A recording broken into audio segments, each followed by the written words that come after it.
Pembacaan Alkitab 1 tahun, hari ke-92, 2 Samuel pasal 13-15. 2 Samuel pasal 13 ayat 1-22.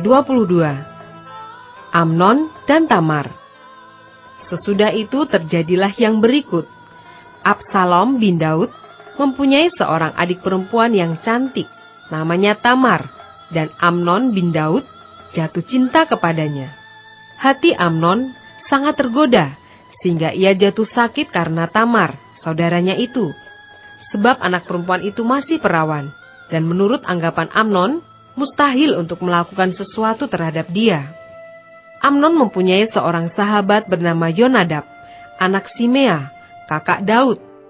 Yonadab itu seorang yang sangat cerdik. Katanya kepada Amnon, "Hai anak raja, mengapa engkau demikian merana setiap pagi? Tidakkah lebih baik engkau memberitahukannya kepadaku?" Kata Amnon kepadanya, "Aku cinta kepada Tamar, adik perempuan Absalom, saudaraku itu." Lalu berkatalah Yonadab kepadanya, "Berbaringlah di tempat tidurmu dan berbuat pura-pura sakit. Apabila ayahmu datang menengok engkau, maka haruslah engkau berkata kepadanya, 'Izinkanlah adikku Tamar datang memberi aku makan.' Apabila ia menyediakan makanan di depan mataku, sehingga aku dapat melihatnya, maka aku akan memakannya dari tangannya." Sesudah itu, berbaringlah Amnon dan berbuat pura-pura sakit. Ketika raja datang menengok dia, berkatalah Amnon kepada raja, "Izinkanlah adikku Tamar datang membuat barang 2 kue di depan mataku, supaya aku memakannya dari tangannya." Lalu Daud menyuruh orang kepada Tamar ke rumahnya dengan pesan, "Pergilah ke rumah Amnon kakakmu dan sediakanlah makanan baginya." Maka Tamar pergi ke rumah Amnon kakaknya yang sedang berbaring-baring. Lalu anak perempuan itu mengambil adonan, meremasnya dan membuat kue di depan matanya. Kemudian dibakarnya kue itu. Sesudah itu gadis itu mengambil kuali dan mengeluarkan isinya di depan Amnon. Tetapi ia tidak mau makan. Berkatalah Amnon, "Suruhlah setiap orang keluar meninggalkan aku." Lalu keluarlah setiap orang meninggalkan dia. Lalu berkatalah Amnon kepada Tamar, "Bawalah makanan itu ke dalam kamar, supaya aku memakannya dari tanganmu." Tamar mengambil kue yang disediakannya itu, lalu membawanya kepada Amnon kakaknya ke dalam kamar. Ketika gadis itu menghidangkannya kepadanya supaya ia makan, dipegangnyalah gadis itu dan berkata kepadanya, "Marilah tidur dengan aku, adikku." Tetapi gadis itu berkata kepadanya, "Tidak kakakku, jangan perkosa aku, sebab orang tidak berlaku seperti itu di Israel. Janganlah berbuat noda seperti itu. Dan aku, kemanakah kubawa kecemaranku? Dan engkau akan dianggap sebagai orang yang bebal di Israel. Oleh sebab itu, berbicaralah dengan raja, sebab ia tidak akan menolak memberikan aku kepadamu." Tetapi Amnon tidak mau mendengarkan perkataannya, dan sebab ia lebih kuat daripadanya, diperkosanyalah dia, lalu tidur dengan dia. Kemudian timbullah kebencian yang sangat besar pada Amnon terhadap gadis itu. Bahkan lebih besar benci yang dirasanya kepada gadis itu daripada cinta yang dirasanya sebelumnya. Lalu Amnon berkata kepadanya, "Bangunlah, enyahlah." Lalu berkatalah gadis itu kepadanya, "Tidak kakakku, sebab menyuruh aku pergi adalah lebih jahat daripada apa yang telah kau lakukan kepadaku tadi." Tetapi Amnon tidak mau mendengarkan dia. Dipanggilnya orang muda yang melayani dia, katanya, "Suruhlah perempuan ini pergi daripadaku, dan kuncilah pintu di belakangnya." Gadis itu memakai baju kurung yang maha indah, sebab demikianlah putri-putri raja yang masih perawan berpakaikan baju kurung panjang. Kemudian pelayan itu menyuruh dia keluar, lalu mengunci pintu di belakangnya. Lalu Tamar menaruh abu di atas kepalanya, mengoyakkan baju kurung yang maha indah yang dipakainya, meletakkan tangannya di atas kepalanya, dan pergilah ia sambil meratap dengan nyaring. Bertanyalah Absalom kakaknya kepadanya, "Apakah Amnon, kakakmu itu bersetubuh dengan engkau? Maka sekarang adikku, diamlah saja. Bukankah ia kakakmu? Janganlah begitu memikirkan perkara itu." Lalu Tamar tinggal di rumah Absalom, kakaknya itu seorang diri. Ketika segala perkara itu didengar Raja Daud, sangat marahlah ia.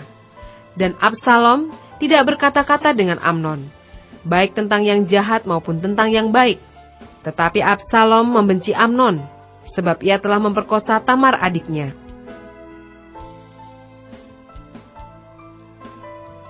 Ayat 23-39. Amnon dibunuh, Absalom melarikan diri. Sesudah lewat 2 tahun, Absalom mengadakan pengguntingan bulu domba di Baal Hazor yang dekat kota Efraim. Lalu Absalom mengundang semua anak raja. Kemudian Absalom menghadap raja lalu berkata, "Hambamu ini mengadakan pengguntingan bulu domba. Kiranya raja dan pegawai-pegawainya ikut bersama-sama dengan hambamu ini." Tetapi raja berkata kepada Absalom, "Maaf anakku, jangan kami semua pergi, supaya kami jangan menyusahkan engkau." Lalu Absalom mendesak, tetapi raja tidak mau pergi, ia hanya memberi restu kepadanya. Kemudian berkatalah Absalom, "Kalau tidak, izinkanlah kakakku Amnon pergi beserta kami." Tetapi raja menjawabnya, "Apa gunanya ia pergi bersama-sama dengan engkau?" Tetapi ketika Absalom mendesak, diizinkannyalah Amnon dan semua anak raja pergi beserta dia. Lalu Absalom memerintahkan orang-orangnya demikian, "Perhatikan, apabila hati Amnon menjadi gembira karena anggur, dan aku berkata kepadamu, paranglah Amnon, maka haruslah kamu membunuh dia. Jangan takut, bukankah aku yang memerintahkannya kepadamu? Kuatkanlah hatimu dan tunjukkanlah dirimu sebagai orang yang gagah perkasa." Orang-orang Absalom memperlakukan Amnon seperti yang diperintahkan Absalom. Lalu bangunlah semua anak raja itu. Mereka menaiki bagalnya masing-masing dan melarikan diri. Mereka masih di tengah jalan ketika kabar sampai kepada Daud. Demikian, Absalom telah membunuh semua anak raja. Tidak ada seorang pun dari mereka yang lolos. Lalu bangunlah raja, dikoyakkannya pakaiannya, dan berbaring di lantai. Dan semua pegawainya yang hadir padanya mengoyakkan pakaian mereka. Maka berbicaralah Yonadab, anak Simea, kakak Daud, katanya, "Janganlah tuanku menyangka bahwa semua orang muda anak-anak raja itu telah dibunuh. Hanya Amnon yang mati, sebab hal itu telah terlihat pada air muka Absalom sejak Amnon memperkosa Tamar adiknya. Jadi janganlah tuanku raja menaruh pikiran dalam hatinya bahwa semua anak raja itu sudah mati, sebab hanya Amnon yang mati." Absalom melarikan diri ketika orang yang berjaga-jaga melayangkan pandangnya. Maka terlihatlah olehnya sejumlah besar orang datang dari jurusan Horonaim, sepanjang sisi pegunungan. Berkatalah Yonadab kepada raja, "Lihat, anak-anak raja datang, benar seperti kata hambamu ini." Baru saja ia habis berkata, datanglah anak-anak raja itu. Mereka menangis dengan suara nyaring. Juga raja dan semua pegawainya menangis dengan amat keras. Absalom telah melarikan diri dan telah pergi kepada Talmai bin Amihur, raja negeri Gesur. Dan Daud berduka cita berhari-hari lamanya karena anaknya itu. Absalom telah melarikan diri dan telah pergi ke Gesur. Ia tinggal di sana 3 tahun lamanya. Lalu raja tidak lagi marah terhadap Absalom, sebab kesedihan hatinya karena kematian Amnon telah surut.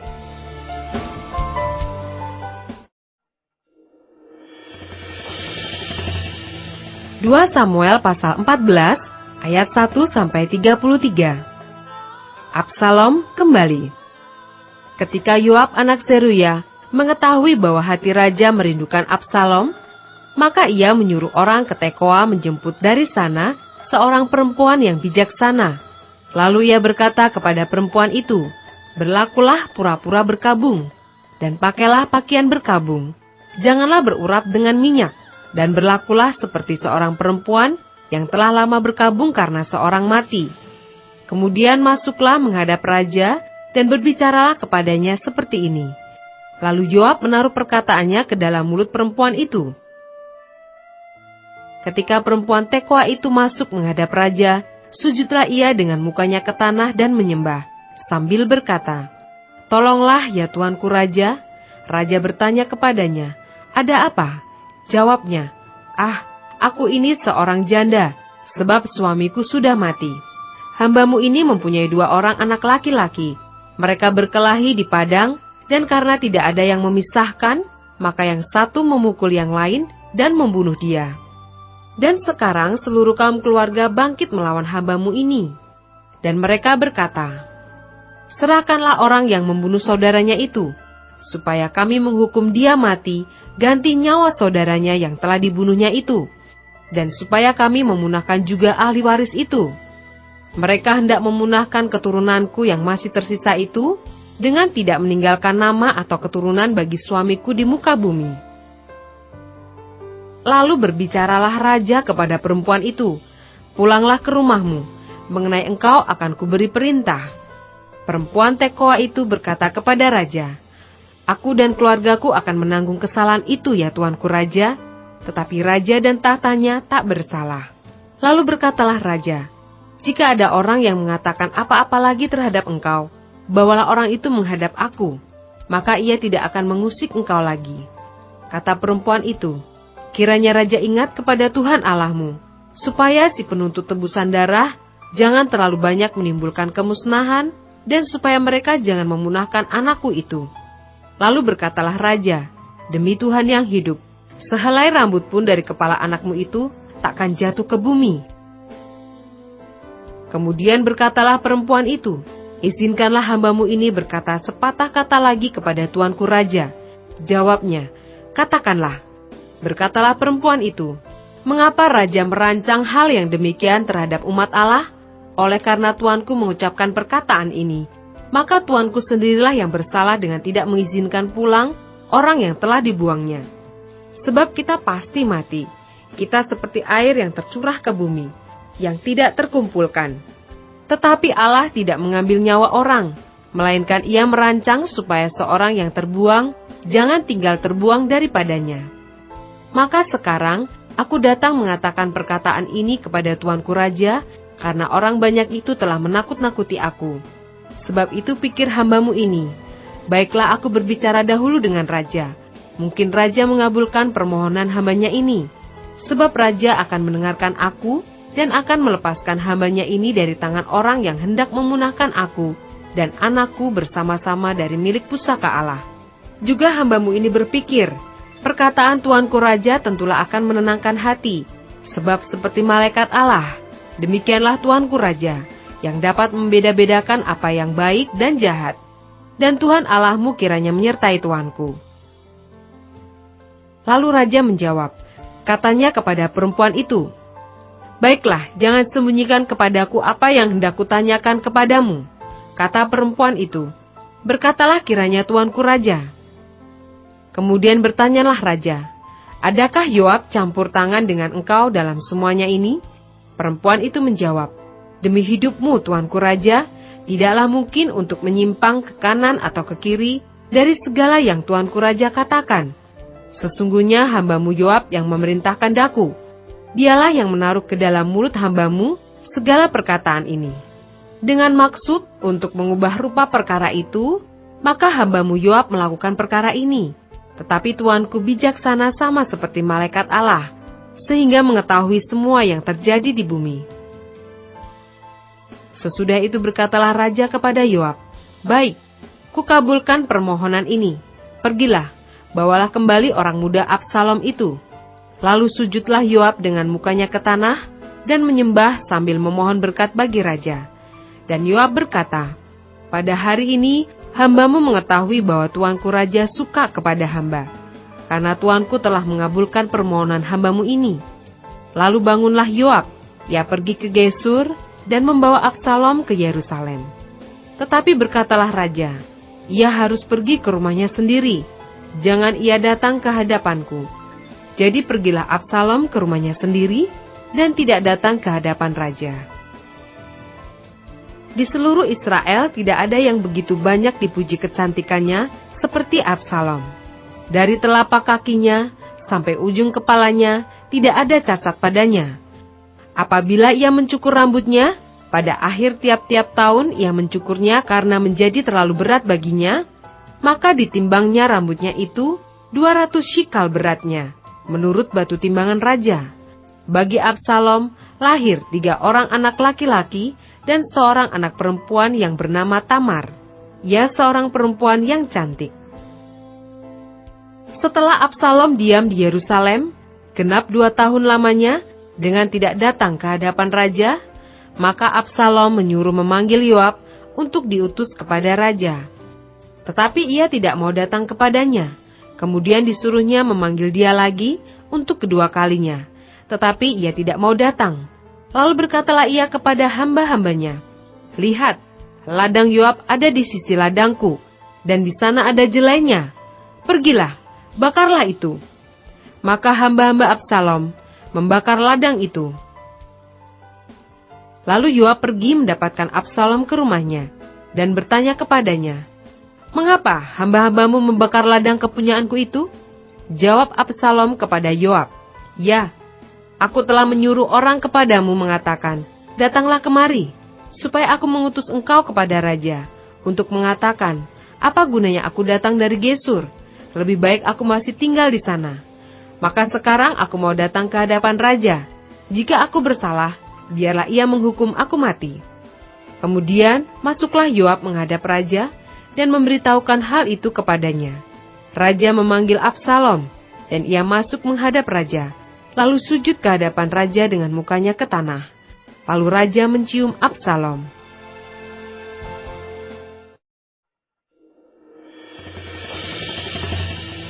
Dua Samuel pasal 15 ayat 1-12. Absalom mengadakan persepakatan gelap. Sesudah itu Absalom menyediakan baginya sebuah kereta serta kuda dan 50 orang yang berlari di depannya. Maka setiap pagi berdirilah Absalom di tepi jalan yang menuju pintu gerbang.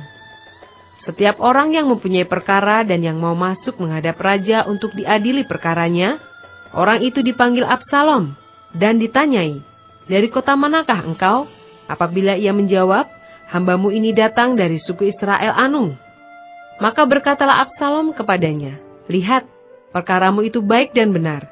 Tapi dari pihak raja tidak ada seorang pun yang mau mendengarkan engkau." Lagi kata Absalom, "Sekiranya aku diangkat menjadi hakim di negeri ini, maka setiap orang yang mempunyai perkara atau pertikaian hukum boleh datang kepadaku, dan aku akan menyelesaikan perkaranya dengan adil. Apabila seseorang datang mendekat untuk sujud menyembah kepadanya, maka diulurkannya lah tangannya, dipegangnya orang itu dan diciumnya."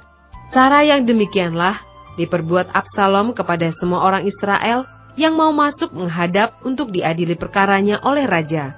Dan demikianlah Absalom mencuri hati orang-orang Israel.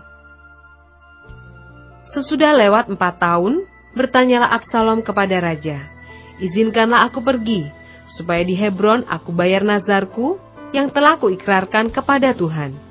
Sebab hambamu ini, ketika masih tinggal di Gesur, di Aram, telah bernazar demikian, jika Tuhan sungguh-sungguh memulangkan aku ke Yerusalem, maka aku akan beribadah kepada Tuhan." Lalu berkatalah raja kepadanya, "Pergilah dengan selamat." Maka berkemaslah Absalom dan pergi ke Hebron. Dalam pada itu, Absalom telah mengirim utusan-utusan rahasia kepada segenap suku Israel dengan pesan, "Segera sesudah kamu mendengar bunyi sangkakala, berserulah, Absalom sudah menjadi raja di Hebron." Beserta Absalom, turut pergi 200 orang dari Yerusalem, orang-orang undangan yang turut pergi tanpa curiga dan tanpa mengetahui apapun tentang perkara itu.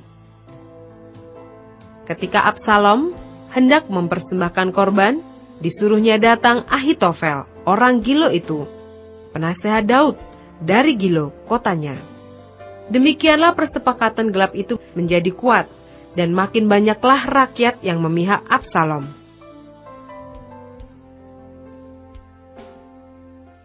Ayat 13-37.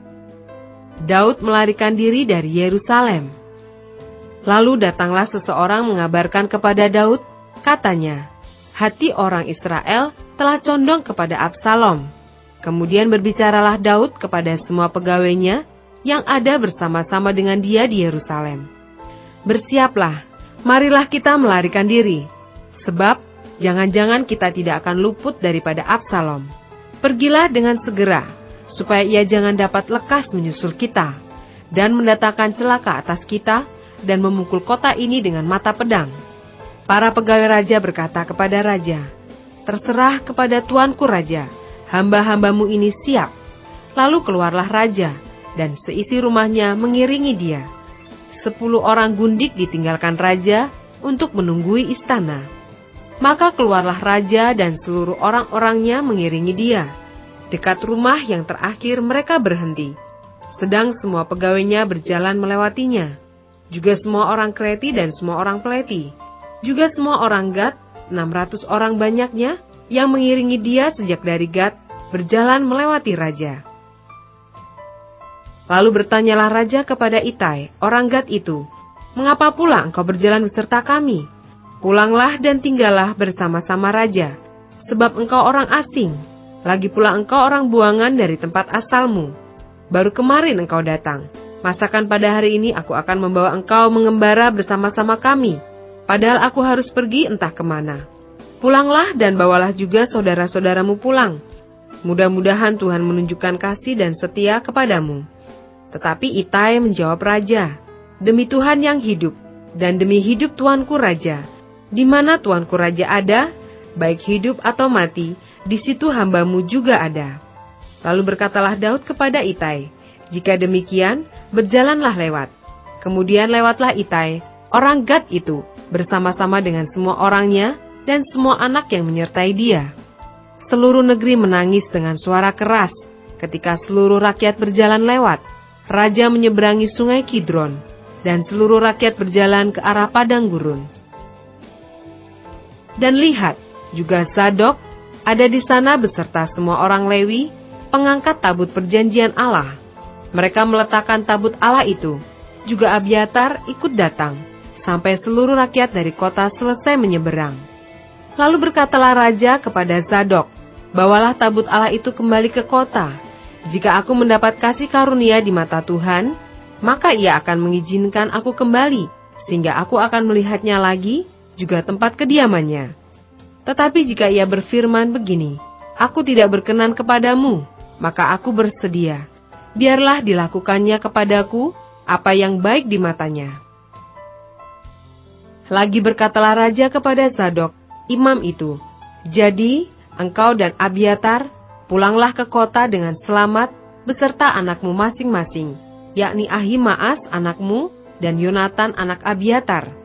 Ketahuilah, aku akan menanti di dekat tempat-tempat penyeberangan ke padang gurun, sampai ada kabar dari kamu untuk memberitahu aku." Lalu Zadok dan Abiatar membawa tabut Allah itu kembali ke Yerusalem, dan tinggallah mereka di sana. Daud mendaki Bukit Zaitun sambil menangis. Kepalanya berselubung dan ia berjalan dengan tidak berkasut. Juga seluruh rakyat yang bersama-sama dengan dia, masing-masing berselubung kepalanya. Dan mereka mendaki sambil menangis. Ketika kepada Daud dikabarkan demikian, Ahitofel ada di antara orang-orang yang bersepakat dengan Absalom, maka berkatalah Daud, "Gagalkanlah kiranya nasihat Ahitofel itu ya Tuhan." Ketika Daud sampai ke puncak, ke tempat orang sujud menyembah kepada Allah, maka datanglah Husai, orang Arki, mendapatkan dia dengan jubah yang terkoyak dan dengan tanah di atas kepala. Berkatalah Daud kepadanya, "Jika engkau turut dengan aku, maka engkau menjadi beban kepadaku nanti. Tapi jika engkau kembali ke kota dan berkata kepada Absalom, 'Aku ini hambamu ya Raja, sejak dahulu aku hamba ayahmu, tetapi sekarang aku menjadi hambamu. Dengan demikian engkau dapat membatalkan nasihat Ahitofel demi aku.' Bukankah Sadok dan Abiatar imam-imam itu ada bersama-sama engkau di sana?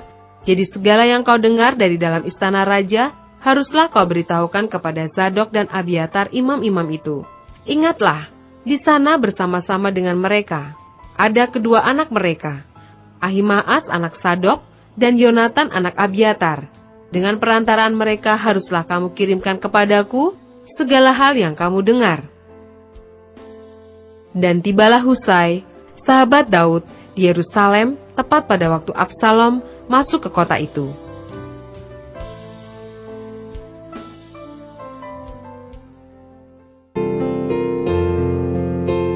Demikianlah pembacaan Alkitab 1 tahun di hari ke-92.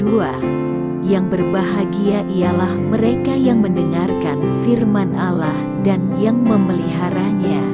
Tuhan memberkati.